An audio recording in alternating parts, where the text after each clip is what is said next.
Hello and welcome to 100% Real with Ruby. Today I have Dallas on, who is a student psychologist and one of my very close friends who helps me see into the psyche of people, my clients, myself, so that I can be a better coach as well. And within this podcast, we start off with just getting getting into the stuff that we don't really talk about, but it's the stuff that makes shit stick so that you don't revert back to your old habits. You don't revert back to your coping mechanisms, to your comfort zone. That is the place that you want to move so desperately away from. And throughout the episode, we get more, I guess, more refined into perfectionism, body image, emotional eating, and getting ourselves away from our false beliefs and stories that we tell ourselves. So, with that, I hope this episode helps you. And if the perfectionism and body image struggles resonate with you, I do implore you to use some of these strategies to slow down and question the stories that you do tell yourself and if they are really serving you. Um, the difference is the fact that some people can take honesty quite easily, in the sense that you can understand it if you think about it as a blueprint for life. That, in a sense, that you know that if you build the bricks, you can get the foundations. You build the foundations, you can now put up the walls. And that's where honesty comes, where the person goes, right, I've just knocked down the house to its foundation. I can build from that position, right?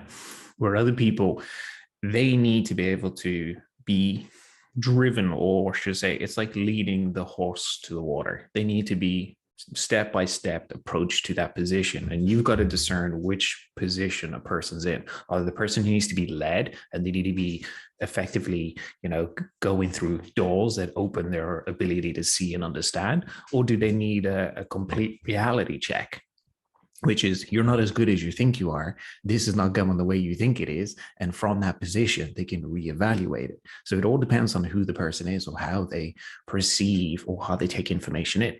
And when you know that, that's how you cater the way you talk to them. So it's like, how do you see that in your view? Or why do you see it in that position? Or what is the long-term outcome of that, compared to going, hey, what you're currently doing is not working. But if you want to keep doing that, by all means do. But 6 months down the line, you are not going to be in the position you want to be. So you either listen to me or you're not going to get there. Converse to the other person, which is, where do you see yourself in 6 months if you continue this behavior? And then you get to like, well, and you're like, okay, dig into it. Let's see what you come from that position. You effectively bring a pros and cons assess. What if they're not even at that level of awareness? Or number two, what if they recognize that, they start making progress, but always revert back to the usual and they don't gather enough momentum? Why do you see that to be the case? And how do you usually deal with that? A lot of reverting back to change is because, or reverting back to old habits is because the new stuff is not implemented. It's not easily triggered. So the environment doesn't trigger it. And the person hasn't overcome what keeps them in the past. In the sense is that we often look back and reminisce about times in the past that were like, yes, that's when I was at my best, neglecting what was actually occurring during that time period. So if you want to think about it, when we create projects, what we often do is we look at the times, we go backwards, or say new goals, and we go like, hey, when I was 20, it only took me 6 months. But we neglect to put in the environment we were in when we were 20. We had no responsibilities. We were most likely in college or not. We had a lot of time off. We had so many things to do with very little responsibilities. So that when we come to say 30, 40, 50s, or whenever it is, you're making a new plan, you look back and go, look, it took me 6 months, but you discount everything else that was in the environment. So you automatically put yourself at disadvantage when you make your new habits. And then secondly, as well, is when you in that same position and you end up going, hey, I want to create new habits so I can lose weight. we often spend time doing the habits, but we also reinforce the old habits. In the sense how we reinforce it, we never truly let go of the past and go, hey, let me make a set of new habits that are going to support me and keep going. And what you end up recognizing is people create new habits along with their old habits, but never truly let go of it. When they don't let go of it, if something falls or something goes wrong, what is the first thing they're going to go back to? The old habits, because they've had it for longer. And this is how you always see reverting change. It's like pretty simple. I was like, you see it every day. I was like, the sum of your old behaviors is what you're going to do naturally. No one wants to accept that. I was like, it takes time to change habits, but it also takes time to build upon it. And everyone wants it done in 1 month. I don't get it. The whole time up of everybody wants shit done yesterday. And if it's not yesterday, it's next week or this month. I don't understand. Well, I should say in the process, it is misunderstood from both sides.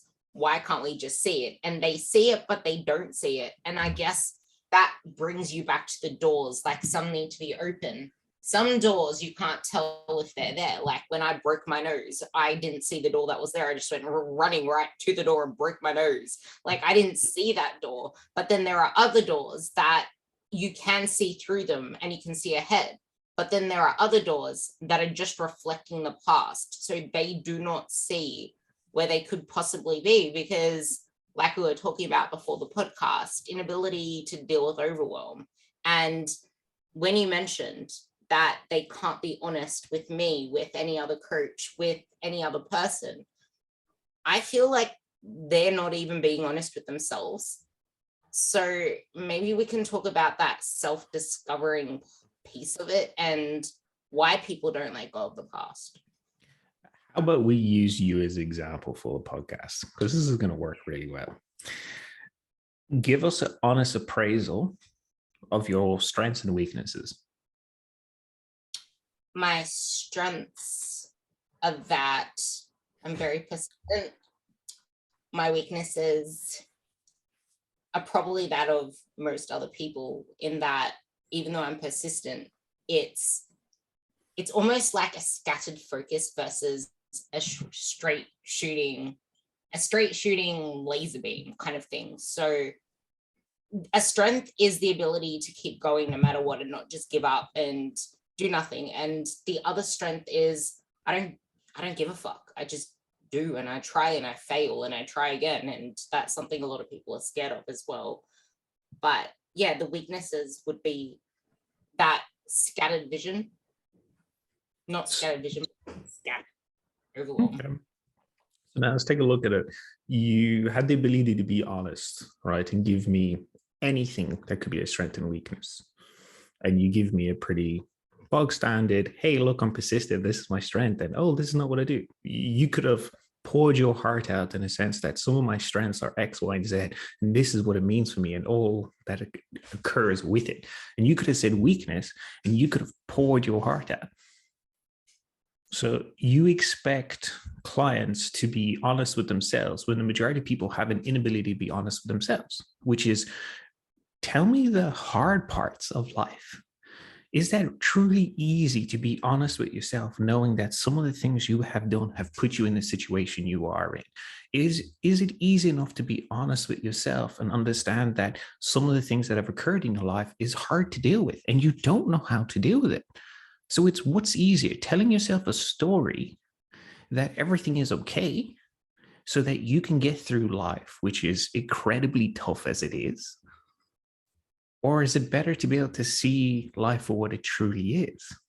Because isn't it like, love's in the bliss, being blissful is a wonderful thing, and being ignorant of everything around you can often make things the happiest.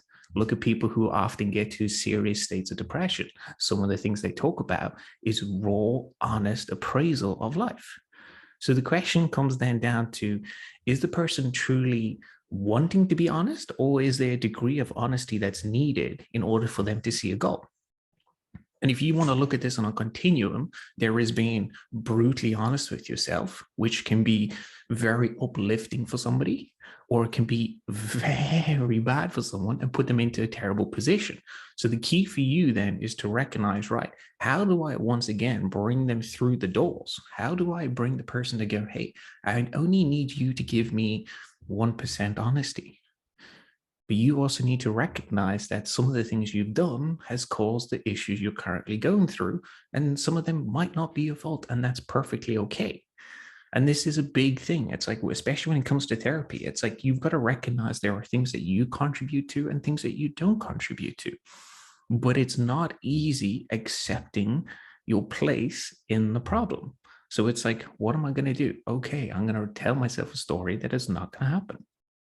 I think something that a lot of people struggle with, especially mums in this situation, like the way that I just picked out the first thing that came to mind, which was the first honest, it was an honest thing that came to mind, which is all I could honestly think of.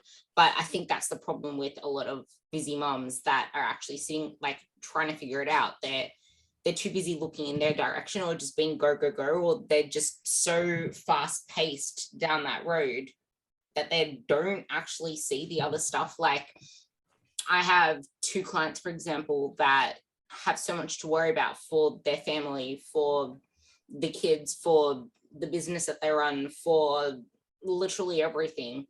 But because they're in such a dysfunctional environment, this is actually something I'm going to bring up as well, because they're in such a dysfunctional environment, it's feeding that pattern. And down to that dysfunctional environment, she has a very overweight family, one of them, and their habits aren't really helping her. It's almost like the identity is tied to that, because you always gravitate to the people that are around you most. And when your family is overweight and you're trying to not be overweight, that doesn't really help you. So there's 2 different situations there. But then actually, before, you're going to have to try to remember both these things, because this is important. You mentioned memories of going back to the past and not putting it into context of what happened then, what's happened in between and where you are now. There are 2 different things. One is you're scared of going back to the past without realizing you've grown in the process. And number 2 is you think that what happened in the past is exactly how you recall it, but the psychology of memories proves that memories aren't real. So tell us more about that and how that can help with people trying to move forward. Well, I would say memories are definitely real. It's just you gotta take into an aspect of how we encode memories, in the sense that one of the quickest ways to encode a memory is stress and trauma, right? So it's like, if you want to, the easiest demonstration of learning something and creating a memory is picturing the hot plate. As a kid, you have some kids who put their hand on the hot plate even though they're told not to, right? So you're told, don't do it, don't do it, don't do it. We have memories of saying don't do it.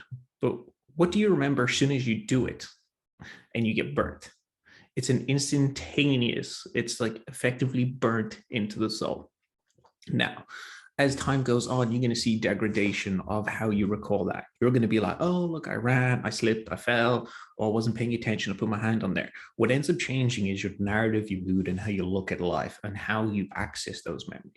So if you want to think about it, every time you can access memories, and go in and out, there's a possibility it's going to change naturally. You have a different view. You can see it from a different light now. You have changed as a person. So you're naturally not going to be able to recall the same memory. The difference is that we are not a computer. When you put, a picture onto a computer or take a picture, that's exactly it. You can fast forward 1 billion years and the picture will be exactly the same. Memory doesn't work like that. So it's like recognizing that the past is the past, and how you are in the present will dictate how you see it, how you interpret it, how you feel it. For the simplistic measure of trying to recognize this for people is recall some of your best fond memories from a childhood, from whenever, right? And when you're happy, recall the memory. When you're feeling down, recall the memory and notice the differences between the 2. There is going to be a stark contrast. You are going to notice that when you're happy, it is extremely uplifting. But when you're in a bad mood or down mood and you do it, it's going to lift your personality up, no problem. But you're not going to get the same boost. You're not going to get the same, The colors, the memory doesn't feel as vibrant because you are dictated based on the present and the mood and how you recall it. So that's the interesting part. What that means for the person trying to get somewhere is that when we try to set goals or set habits or do something, we often look at the memories and we tell ourselves how the memory was. We're like, this is exactly how it worked out. So we discount everything in the environment, we discount the present, we discount the future, because it's easier to say, hey, when I lost weight the last time, these are all the things that occurred, and this is why it went well. But we don't look at the aspect of going, right, what went wrong? What was the environment like? What was I triggered? What was the position I was in? Because if we do that, most of us won't actually set goals, because now we have to actually come to terms with what went wrong, what went right. So this is why when you see when we goal plan, it's often, especially when you're trying to help someone see the past, you go, like, when the last time you lost weight? And they go, 20 years ago. And you go, what did you do? And they go, I did keto. And you go, right, what was the environment that you were in? And the person was like, okay, I had a relatively stressless job. Perfect. I exercised 5 times a week. I wasn't happy with the food I ate, but I still did it. So you go, right, what were the other problems that occurred during that time period? Oh, there weren't any problems. Like, how were there not any problems? Humanity is filled with problems. So when you bring in the past to inform the present, you have to take into account the memory, the mood you're in, as well as all the things that possibly you discount. And that means that you always have to ask yourself, what went wrong? What did I do? Where did things go wrong in the sense of how I dieted? What didn't I like? What was there that I'm missing then? And then you'll start noticing the memory will start to actually be a bit more encompassing of what was at that time, instead of, I just lost weight and I look great, which is cool, you did. But what was all the struggles that went along with it? As soon as you tag the two of them together, you often see people make better plans. They get in a better position. Because now you're truly informed for the present and the future, knowing, hey, when I did X, Y, and Z, these are the sum of problems I occurred. If I do that again, I'm probably going to have the similar problems. So does that mean I can change it? I'm actually very, very self-aware when it comes to fitness and health kind of stuff. So a way that I can kind of make this relatable to the people listening is, for example, I could easily say, because I am filled with seeing people powerlifting and bodybuilding, blah, blah, blah, just like everyone else is. But because no one else has put themselves through it before, or they don't really know what it takes, it's really easy to say, oh my God, I want to go on stage, or oh my God, I want to do this. Oh my God, I want to do that. Oh my God, they look great. And you cling to the appearance of it all. But when I see that stuff, I'm like, I aspire to that. But at the same time, as soon as I say that, I'm like, no, I don't. I'm just going to keep doing my shit. But why? Because I remember the problems that arose when I was doing both those things. Like, yeah, powerlifting doesn't incur the same dieting fatigue, blah, blah, blah. But I felt like I wasn't enjoying myself at the gym. I felt like it was a chore. I felt like a failure. I used to text my coach all the time saying that I felt weak. I'm shit. I'm this. I'm that. All because I failed a target that was so freaking specific. And it got to a point where I was not even like, I looked forward to it, but then as soon as it came, I didn't, because I knew, oh my God, there's going to be pain inflicted, and my result and how I perform on the day depends on how I perform this very moment, because powerlifting is very performance based. Whereas now, like this week, for example, I honestly did not, like, I was looking forward to training for the next day, but as soon as the next day came, I'm like, fuck, I actually have to meet the lifts that I did last time. Like, it's going to be tough. But I didn't have that same, my performance is relying on this. I am doing this for myself because I want to beat myself. It's got nothing to do with an outcome depending on my performance. So I don't have that same connection to it. And the same with bodybuilding. Like, I knew what that took, and both of them required me to just be so hyper focused on both of those things. And because I had to make a weight class, my body was so stressed out hormonally, everything. And I didn't want to have to make a weight to pass or fail to hit a certain lift. And then there's the comp day and all that. Like, I know what was involved. And for a normal person in life, that is not something that they can fit into their already overwhelmed, dramatic life. Yet they aspire or they compare themselves to all these images online, wanting to have those after photos, wanting to have that 6-week, 12-week progress, because that's mostly what's shown out there. And what isn't to do with bodybuilding is some stupid dumbass coach putting them on some stupid dumbass program where, okay, they have that memory of, oh my God, it was great, I got results. But because it was their first time, that's all they knew. And they don't remember anything bad because they were so motivated. And motivation and a desperation for an outcome can numb the pain and can completely change the reception and perception of that pain, which is something that I learned from Luke, which is something you can probably, because I remember when he was really freaking hungry, he was able to just not eat all that much because he was so out for that one outcome. But then as soon as he didn't have that outcome anymore, he couldn't be driven for it anymore. And that's why so many people gain the weight back. But that also ties into issues that comes with that, in the sense that being driven is a wonderful thing. But don't get me wrong, it's a truly wonderful thing to be driven for a cause. But what people don't recognize is, what are the sacrifices? What are the problems that occur with being driven? And I'm not saying this as something that people shouldn't be driven. I'm saying that before you set your sights on a target, understand wholesomely what occurs. We often look to athletes as the pinnacle of health. Yeah, athletes are some of the worst people for health. And everyone's like, no, but they got six packs. Oh, that doesn't matter. I was like, you got to take into account that athletes train multiple times a day. They go through high amount of stress environments. Not all of them get great sleep. You got to take into some of those who take drugs, and everyone's like, no, high athletes don't. Come on, get the fuck out of here. They do. But then it's the aspect of all the amount of training you do, all the amount of kind of pushing, the drive, all of that changes hormonal outputs within the body. There's only so much the body can sustain. So if you want to take a look at it, we'll often see, especially like in CrossFit, you have 26-year-olds that look like they're in their 30s. There is a sheer amount of stress that ages the body. There is only so much we can take. And this is the same thing happens with athletes. So it's like, driven is a wonderful thing, but you've got to understand that there's being driven, and then there's going, hey, I want to achieve something. Because driven, you will sacrifice anything and everything to get to that point. That means you will do insane stuff. You will do crazy things to get to that, because at any point in time, you're like, I have no choice. Where if you use more of achievement, hey, I would like to achieve X, Y, and Z, you're opening a boundary that is so small and actually open it to make it bigger, that now you have wiggle room to fit in life. You have the ability and capacity to do something that not only benefits you in the long term. It's a simple change.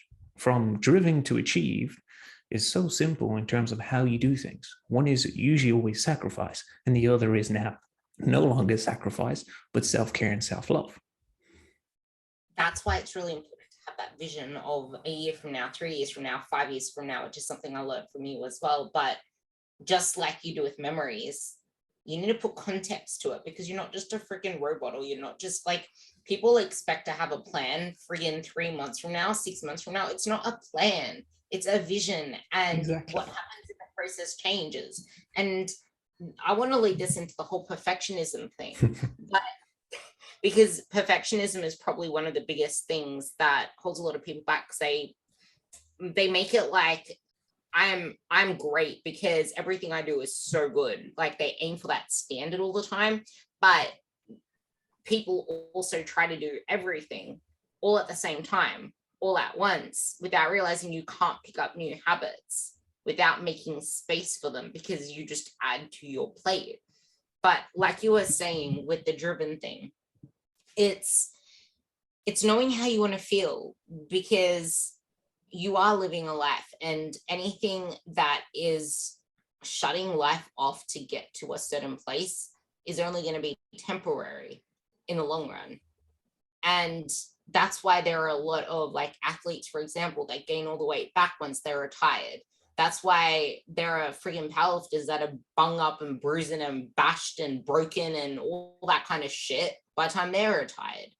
Like, that shit is, one, not healthy. Two, they don't know how to live a life outside of the athleteism So they feed themselves the same way they fed themselves the whole time they were an athlete. No wonder they gained their friggin' weight back. Like Tom people Brady.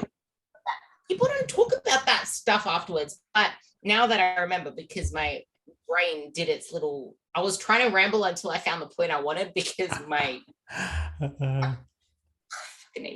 but anyway, so like something else that comp rep did for me was it skewed my whole body image and the perception of my body to the point like it even screwed up the fact that I couldn't bring out a freaking food scale as much as I wanted to track my food, because I love being able to track my food and knowing I'm in control of what I put in my body, blah, blah, blah. Yeah, I love doing that stuff. But when I didn't have that element to just put it on autopilot, it gave me more stress. Like I couldn't actually do the one thing I wanted to do because it was a deterrent. And the other one was I didn't see myself as lean. So I kept myself too lean for too long. And that just led to me having more hormonal issues, which everyone else out there has once they get to an end goal. They have a whole skewed up perceived image of what maintenance looks like or what weight loss should look like or their smallest self looks like. That's very true. It's hard for people to recognize that some of the things they do is negatively impacting, but also in some sense, it's a positive impact. And take into account for you and your tracking. Positively, you get a relief from doing it. You assumingly feel in control. And I put that in inverted brackets for everyone listening, for it's an assumption that we do that when we're doing it, we're like, yeah, no, this is making me better. But there's a negative aspect in the same sense that if it becomes a crux, how is it truly a positive? I love doing it. Oh, but I feel in control. It's like, what are you controlling? And everyone's like, oh, but my intake. It's like, no, you're controlling an emotion that you're feeling. That's what you're trying to do. You're not controlling intake and knowing the data. And this is where there's each behavior has a positive and negative that can come from it. And not everything means that it's always going to be bad, but it's also taking the time to recognize that some of the behaviors that we employ in the day are there to regulate our state of emotion rather than to regulate the control that we think we're trying to get. In the sense that we think that, oh, if I control every gram, every micronutrient, every macronutrient, I am going to be in control. It's like, but what are you truly saying to people on the outside? I don't feel control with how I'm feeling. And by placing this onto a tool, now I feel that I can regulate my own internal state. This is how I keep things in check. This is how I now can bring love to myself. This is how it can look good because I can't accept what it is. Now, this is not for everybody, but it is something that we often neglect to think of. That is actually something that can be seen as a negative when it comes to people going to food for coping mechanisms, because that's when it actually turns into a negative. Whereas the other way, to me, it's more like it's on autopilot. You can actually give more of that time, attention, energy to life because now you have the food kind of, you're aware of it. And the more that you do it, the more education you have around food, the more that you can actually have a week away and be more flexible with it and have that buffer to not like lose your health, lose your body composition, lose your results. Like that's what it brings you. But 3 I'm going to read out that I want you to actually talk on because they are fucking powerful. Food will always be a way of coping when you have a high degree of negative self-talk and doubt. And I also want to add into that when you have an inability to deal with overwhelm. A lot of people go to food for coping. Yes. Luckily not me. With me, if it's me, it's like freaking lettuce. But anyway, the other one is negative body thoughts and emotions will always occur. Rather than trying to suppress them, aim to be flexible in how you see your body image. And on that note, the whole thing where body acceptance does not mean that you don't want to change or you don't want to make your body better for yourself, but it's just accepting and taking ownership of where you are right now. And like we said before, acknowledging everything you've done to get to this point to take you to where you could possibly be once you take ownership of your current moment. And then that's actually the most important part, food will always be a coping if you have a high degree of negative self-talk, because everyone, like, negative self-talk and perfectionism, I think, are the two things that I just want you to give practical points as well as examples of situations you've dealt with food and fitness in particular with your clients. So I deal with perfection differently depending on the person. And the reason why I say it's different on the person is because when we're talking at the beginning, some deserve a slap in the face and some don't. Right. And that depends on the person. So what I would often say is that if you can take harsh words, if you can take the reality as it is, you need to sit down with yourself and take a look and go, right, what is my perfectionism actually offering me? And everyone's like, oh, it's offering me all these opportunities. And I was like, when was the last time perfectionism actually offered you an opportunity that didn't take away something on the back end? And everyone's like, it never takes things away. I was like, right, okay. So if you need to do, we come in at the end of the month, let's take accountants. You already know that, like, end of month accounts need to be done, or end of quarter, sorry. You're going to be spending a lot more time. You have 2 kids. So you already know you're going to be working overtime. There's being perfectionist in the sense that everything needs to be hit perfectly on time. Each report has a certain deadline and you need to hit that perfectly, right? That means you're going to be spending more time at work. And you're like, but I'm being perfect. It's going to help me in the long run. But then the negative aspect is what about the 2 children at home that never get the mother? What about the person who's overstressed because you've put such tight boundaries on yourself, but you're like, yes, but it's perfect. And it's like, no one cares about perfect. No one can be perfect. You're part of a chaotic system. So when you have harsh realities, dealing with perfectionism, often when you challenge your thoughts of what the positive outcome from your perfectionism and then list the cons of trying to be perfect, the cons always outweigh the positives. So the aspect is you shouldn't strive for being perfect, but rather for doing the best you can in the boundary you have. Now, there are other ways of doing it in the sense that when you build the person through it, which is you try and teach them that there's 2 truths in the sense that you can have perfectionism and you can have a good life. So those are the 2 truths. And now you're going, right, now how do we actually achieve that in life? And where do we compromise? And the person's like, well, we can't compromise. We were like, well, then there can't be 2 truths, can they? Because there going to has to be some form of compromise. So the person now is in a position to ask the question of going, right, if I'm going to be perfect, what are the things that I'm going to have to let go of in order to be perfect? And you see this person starts writing down a list, and you see the list gets bigger and bigger and bigger for one thing of perfection. And now you ask the person, you go, right, which one are you willing to do, or which few are you willing to give up in order so you could be perfect at work? You could be perfect at the gym, perfect at whatever you're trying to do. And then the person has to come to the realization, which it hits quite hard, that as soon as you have to be perfect, you often are taking away 2, 3, 4, 5 things away from your life that makes life itself. A Dallas question, because you actually framed this one for clients, is what even is perfect? Quantify it. You can't. It's impossible. Because what questions would you figure out? Some cascade. You could go, obviously, what is perfect, but also how do you view perfect? How do you quantify it? How do you know other people see it the same way? Is everyone seeing perfectionism the same way? What you end up trying to do is you want to question the root of your perfection as well. So when did you first start wanting to be perfect? And the person's like, oh, I don't know. And you're like, think about it hard. Was it when you were a teenager, or was it a kid? What did you get from being perfect? Was it that you were noticed? Or was it, were you trying to control for something? Majority of people are going to tell you that they did it because it got them noticed. And it's why a lot of people still do it. But also a lot of people do have perfectionistic tendencies because it's an aspect of believing they can control the environment without recognizing you don't control the environment. The only person you control is you. And I was like, and then we can drive down to that one, which is there's only so much you do control.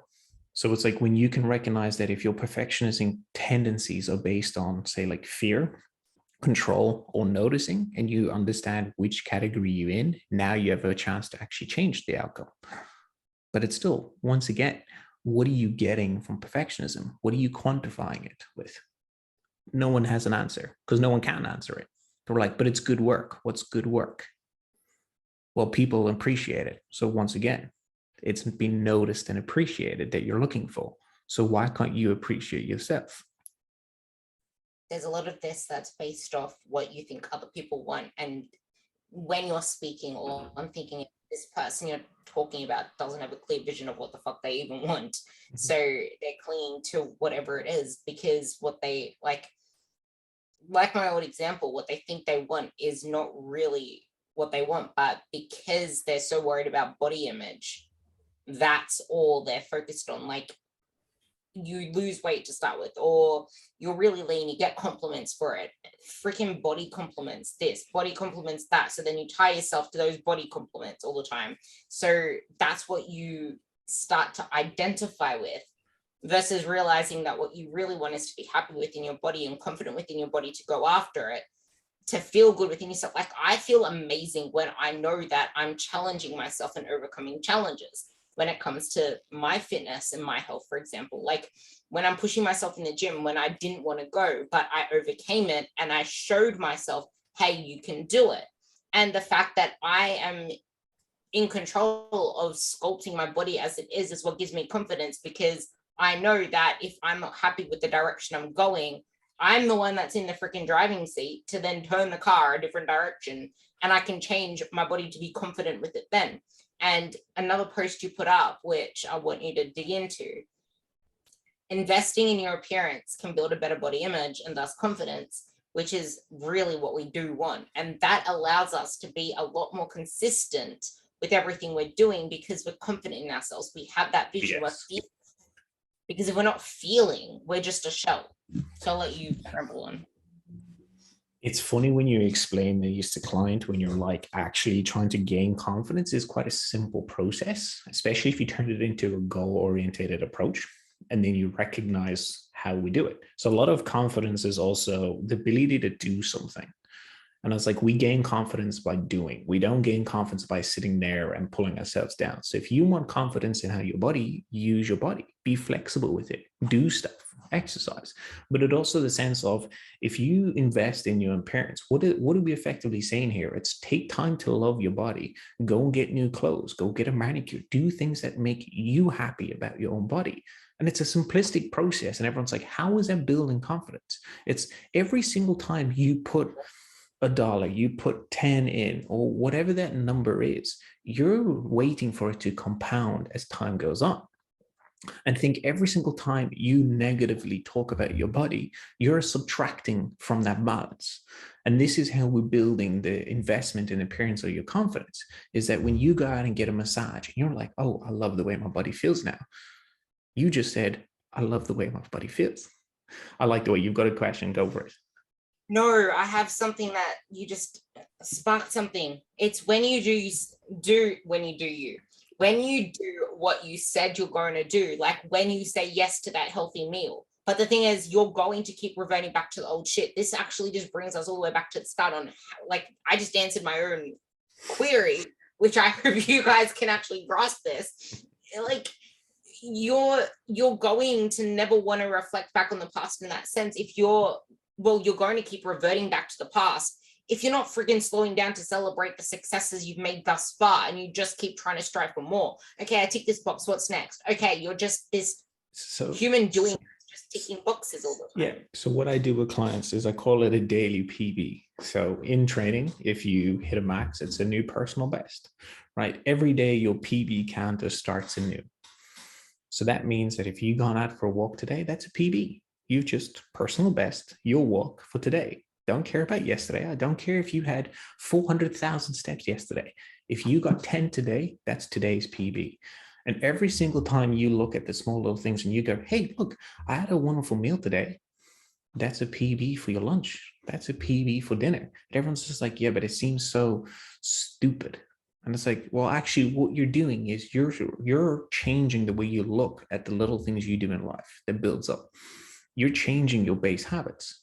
so that as time goes on, when you're in a difficult time, you don't revert back to your crappy behaviors from years ago. You revert back to the, hey, look, I walked today. That's a PB. I did something for my body today. That's a PB. I took time to deal with my overwhelm. That's a personal best of the day. And that's a wonderful thing, because all you're doing is taking a little bit of money and just putting it in the jar. You're investing bit by bit by bit. And it doesn't matter what you did the day before, the week prior, or the year prior, because every single day you get to start the count again and show to yourself how you can invest in your own self. That is going to build your confidence, it's going to build your appearance, and it's going to build your love and care for yourself. And that's a simple, beautiful way. And if you want to take that further, take a jar, write down. So write down some of the things you've done today that have been wonderful. And when you get to a day that you're going to be struggling, which everyone is going to do, go and open the jar, pull out some of those pieces of paper and read them. And you'll watch that everyone's like, I feel better because I had a bad day 3 months ago, but I went for a walk and that was a personal best for the day. Or I went and had a massage. I went and did my hair. And the whole outcome now changed. Girls, if you're a client of mine listening to this, I'm going to reinforce this.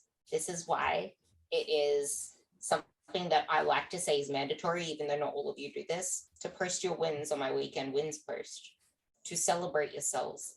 Because if you don't have those reminders there for you, if you don't post the things, say the things, what proof do you have that you can do this? Where's the proof? Where's the confidence bank account that you're building for yourself? Because if you aren't seeing your victories and your wins, we always see the present in a negative light. So you're comparing yourself to literally nothing else that's proving how you can get through this. Yeah, it's wonderful, because soon as you start shifting that mindset of why I can't do this to, hey, look what my buddy did do today, or what did I do for myself, you start noticing a lot of other things in life become a lot easier. Your ability to deal with stress and your ability to deal with overwhelm becomes so much easier. But a lot of people don't realize that a lot of the struggles when it comes to change is the inability to deal with overwhelm, the inability to deal with that tolerance. If you want to think about it as, if you have a tolerance band, right? In the sense that there is only so much you can tolerate before things get chaotic and you feel anxious, you feel overwhelmed, right? Now, I highly recommend every client and any person out there, sit down and figure out where your tolerance band is. And that means by pushing your comfort zone and recognizing how quick before you're like, no, I don't want to do this anymore. And you get like shakes, you get anxiety, you get like, and you want to distract yourself at a high level, right? You know exactly everything up until that point where that level of tolerance is, right? Now that you know that, you can use the very simple thing of just pushing the boundary a bit. And the idea of trying to push your tolerance is so that when things get a little bit out of control in life, whether it be thanks to kids, whether it be thanks to life, whatever it may be, you have the tools to deal with it without shutting down or going to say something like food as a coping mechanism. So dealing with overwhelm comes from a simple practice of either meditating or using something to bring you back to the present. So one thing I like to use is anchoring, which is effectively, for a lot of people, if you listen to this, majority will either be sitting. So if you are, do it with me. You basically sit down, right? Put yourself on the chair. You're going to take 3 deep breaths in, nice and easy, right? Now I want you to close your eyes, and you're going to put your hands on the side of the chair, and you're going to effectively push your feet and your hands into the chair while taking a few more deep breaths. Now, what I want you to envision is an anchor coming off the side of a ship. We all know what it looks like, right? You're going to imagine that anchor getting closer and closer to the water while taking deep breaths. Good. It's now hit the water. You're going to still keep pushing into the chair. You're still going to be pushing your feet into the ground. Your eyes are still closed. You're going to keep taking as many deep breaths as you need as you envision the anchor getting closer and closer to the floor. It's getting closer, and you're taking a deep breath in again. Soon as the anchor hits the floor, I want you to sink into the chair with a nice big deep breath. As you do, just breathe out nice and slowly and feel like you sunk into the floor and relax. Once you've done that, what effectively you're trying to do is you're regulating basically your whole autonomic system, right? But what you're trying to do is you're trying to deal with the sensations in your body and you're trying to regulate it. So that heartbeat that was beating so fast before is going to calm down now. With each deep, slow breath out, the heart rate would slow down. That pushing into the chair, you're given a tactile feedback. It gives you something to ground against. Now you can hold space for the sensations within your body. What were you feeling? What did you notice? And where did it come from? Well, you can ask those questions to yourself now because you're no longer in an overwhelmed anxiety state. So now you can go, hey, what do I need to do that is most beneficial for me? Does that mean that I need to take some time away from whatever is happening? Okay. Is there a better way I can look at it? Okay. Or was the grounding sufficient enough to get me back in the present so I can keep going? I feel like as well, because when we're in that hustle bustle overwhelm, that's when we're in our emotional brain, not our logical brain. And we pretty much live in an emotional brain these days. We don't have any logic to actions half of the time. And this is why so many of us don't have any self-confidence or belief, because we aren't aware that we are in control. We don't know how to be in control because we're too busy we're on a speed track versus driving on a normal human road. And when you're going that fast, you have more chances of crashing. And that's when you keep fucking up, slipping off. That's when you feel like you have less and less confidence, and then you want to jump back to all these stupid cleanses and fads and stuff because you just want to, like, it's that goes back to that whole control thing and your coping mechanism of it. And because this post kind of works with it, just as you simplify shit for your kids and you know that they're not going to be spot on, you still encourage them for their efforts. You want to simplify shit. You want them to be able to feel like they're capable. Otherwise, how are you bringing them up into the world? Why don't you do that with yourself? Yep. And I think this is a big thing people don't recognize. It's we become adults and we automatically think we need to know everything. We have to have everything sorted and that everything needs to be complex. I was like, don't get me wrong, there is complexity in life and there's complexity in movements and a lot of things. But going through life can be taking the easy route or the hard route. Take the hard route, for instance. Always constantly overwhelmed, never taking time to slow down, never taking time to look after you. It catches up. You can take the slow route. Dealing with your anxieties, dealing with your problems, taking the time to slow down, be there, be present, be emotionally invested. One is infinitely easier than the other. And one gets you further in life than the other because you're going to burn out. And usually when you burn out, you've seen it, I've seen it, everything goes wrong. Food's the problem, exercise the problem, life's the problem. There's everybody else is the problem, but it's never the sum of behaviors. It's never how you looked at the world. It's never how you perceive things. And it's heartbreaking. Yeah. This is where perfectionism can rub salt in the wound as well, because you'll just keep going and going and going, hoping things to get better. And this is where you need to be honest with yourself and ask, has it worked for me before? Has this way of approaching my food or my journey helped before? How's it serving me right now to keep plugging away at the same way that I'm going, to keep burning shit off in the gym, to keep trying to eat in a calorie deficit and then splurging on the weekends because you're not in a place to be on a freaking calorie deficit? But he says you need to eat less and move more. Yeah, well, it's not for you right now because you can't even regulate your emotions. You haven't even spent time mentally away from chasing a smaller version of yourself. you haven't gained any traction to prove any form of confidence to yourself to even build momentum. And I guess this also, because this is what I wanted to end on as well. So it's something I want you to kind of dig a little into with practical strategies for people to use when they're in this moment, because we all tell ourselves stories, and the story you tell yourself will either harm or help your self-confidence. And you can always change that narrative. You can always envision a better future and change the stories you tell yourself. They don't have to always be based in fact. You can base them on the person you want to become so that you tend towards that direction.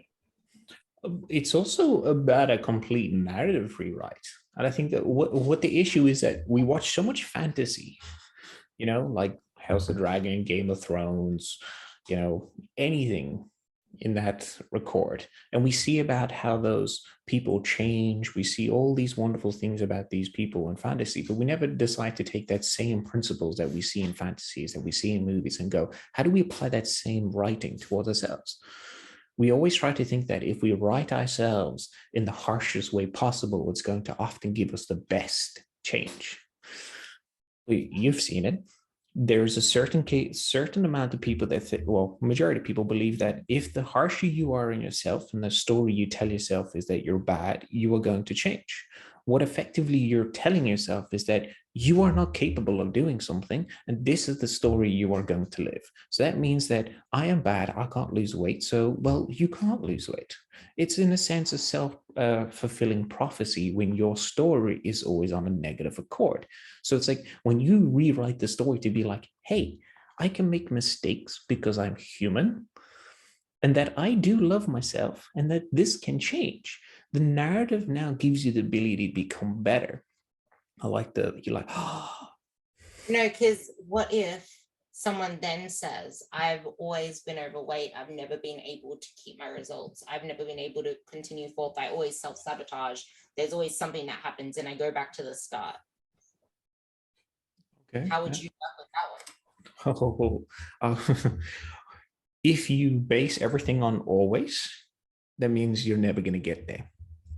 You've already created the story of I never get there, of always. And the words you use are very powerful. And this is where the story rewrite changes, which is you can keep telling yourself you've always done something, it has never worked, and everything's changed. But then the question, especially I had a conversation with Ariana 2 weeks ago, and she was just like, have you tried everything? Ask yourself truly, what has changed and what have you done to change? And the beautiful aspect that comes from that is because now you're forced to change the narrative you're in. And when you're change, that's where confidence comes from, the acting. What have you done to change? Keep going. Yeah. So when you're in that position, you have the ability now to completely rewrite the story. Just because it once was doesn't mean it's going to forever be. So now you're in a position going, hey, these are some of the things that happened last time, which we basically round circle back to the beginning of this. But then you're also in a position going, how can I write my story better? How can Stephen be a better position? So if instead of my story being Stephen's always bad at dieting, no one likes him and he's horrible, and go like, hey, not everyone likes Stephen, and that's perfectly okay, but Stephen can love himself, you've automatically changed the narrative. The behaviors that follow that narrative have completely changed. You're no longer in a position to protect this story of yourself. You're in a position now to empower the new story. And this is where your story and your identity link so close to each other that when you change how you see and perceive yourself, the behaviors that follow completely change. Yeah, because now you won't give a shit whether those people like you, because you're going to be surrounding yourself with an even better, like, you need to have the confidence, like, it comes from freaking acting. You need to have the confidence by doing the things that will actually attract the people that enhance your life. And you need to change the narrative that, oh my God, no, like, there's no way that I can just create that. But yes, it is hard when it's within your own family, but you can't change anybody. You can only inspire change. And that starts from you. And if they don't want to change, then they're going to have to learn the hard way probably getting sick, probably ending up in the doctor's hospital, having sore knee, sore pain, all that kind of stuff, because they continued down an unhealthy route. And it usually takes a shock horror for them to want to change their habits. But hey, look at where you are now and where you've put yourself. And in that as well, it's when you give yourself that action step and you ask yourself, what have I done to actually change? Have I actually done what I know I need to do, or done what I wanted to do because it was more comfortable?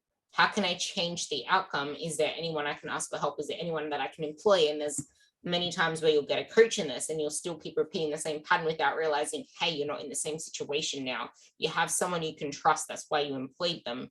And you've grown in the process. You fucked up. You learned your mistakes. Now look at where you are. Exactly. And like, that's what I do with a lot of my coaching, in the sense is trying to help people understand that, the past does have a lot to do with the present, but that doesn't mean it has to control the present.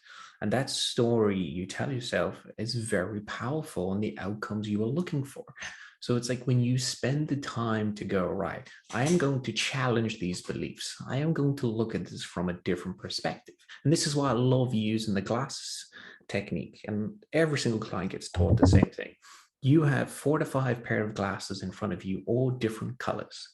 Now, the key here is I want you to label the glasses and their colors in a different viewpoint. So it could be pink glasses could be love. Orange glasses could be rational. You could have yellow glasses and it could be an angry view or apathetic view of life, right? And the situation you going through, you go, hey, what glasses I'm going to put on?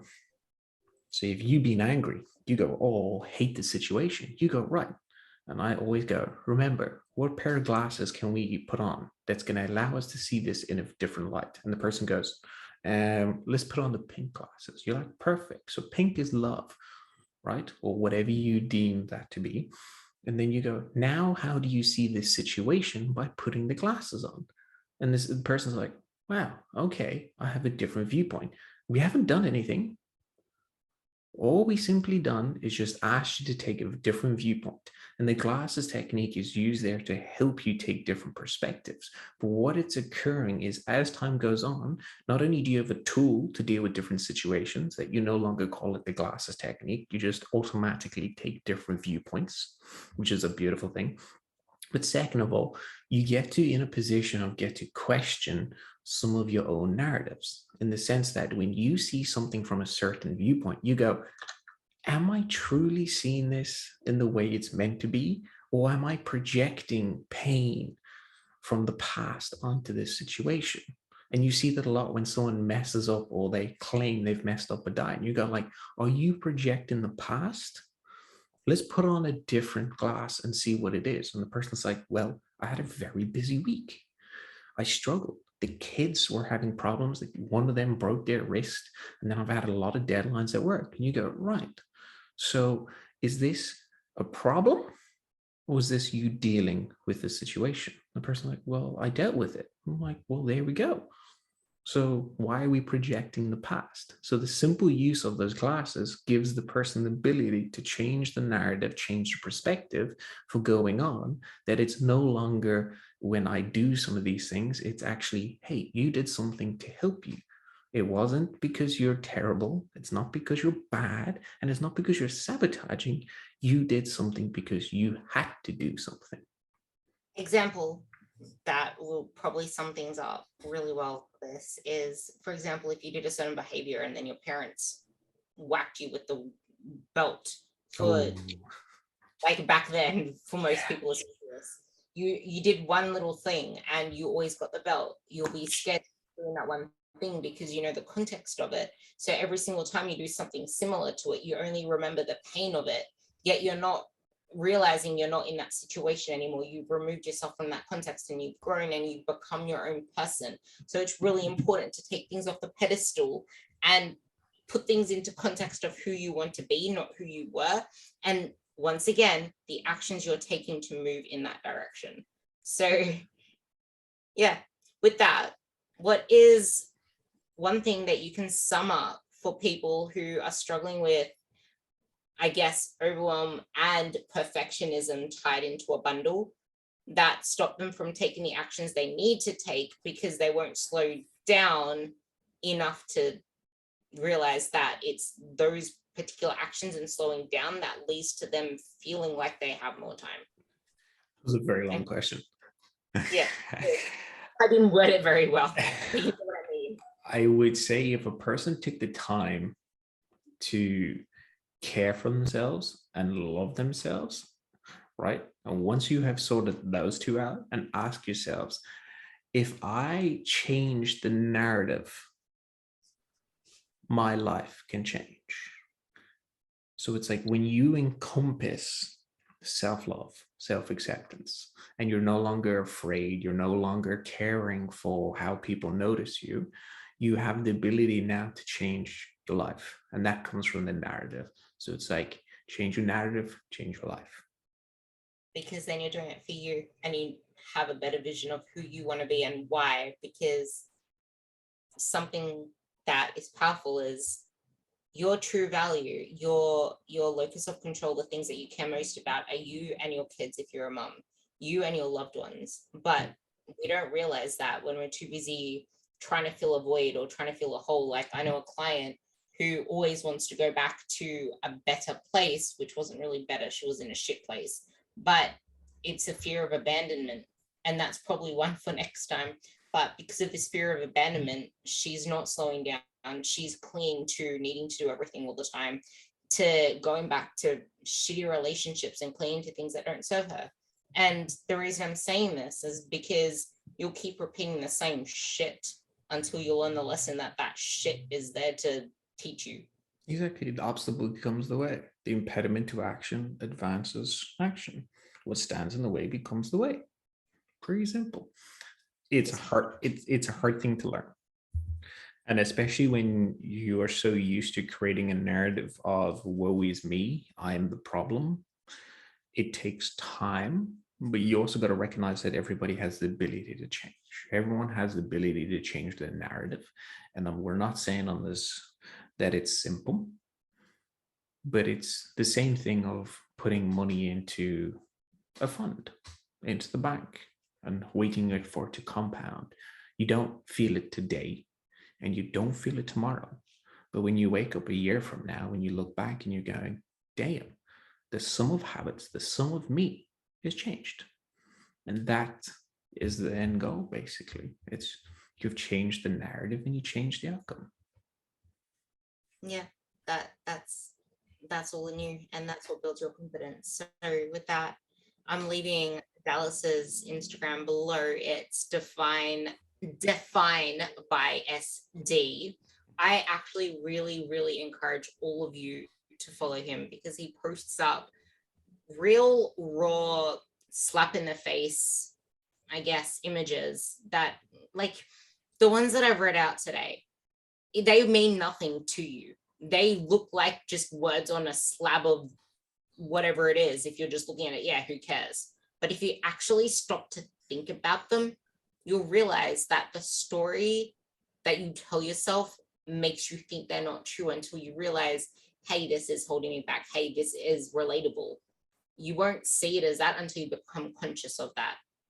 So sit with it and actually question yourselves and take action, because you want confidence. Confidence doesn't come from wishing, it comes from doing, trying, fucking up. And that's why when I said a strength, persistence is one of the greatest strengths, because it'll cut through rock, as that image goes. Without persistence, that's when you keep reverting back to the you that you never wanted to be. So remember that. I love it. A last word. I would say for anybody listening, take the time to just be present, enjoy life, and find your form of meditation. And the reason why I say form is it could be exercise. It could be anything that requires you to just breathe, process, and let it go. Be in that position for a decent amount of time per week, And you're going to notice your ability to handle overwhelm, anxiety, and your ability to change the narrative becomes infinitely easier. Thank you guys for listening. Don't forget to pop onto Spotify or iTunes, give it a 5 stars, and let me know what parts of this resonate with you. And if there's anything at all that allows you to see something differently, actually speak about it so you reinforce it and act on it straight away. Because if you don't act straight away, it soon turns to dust, smoke, something in the air. Shit.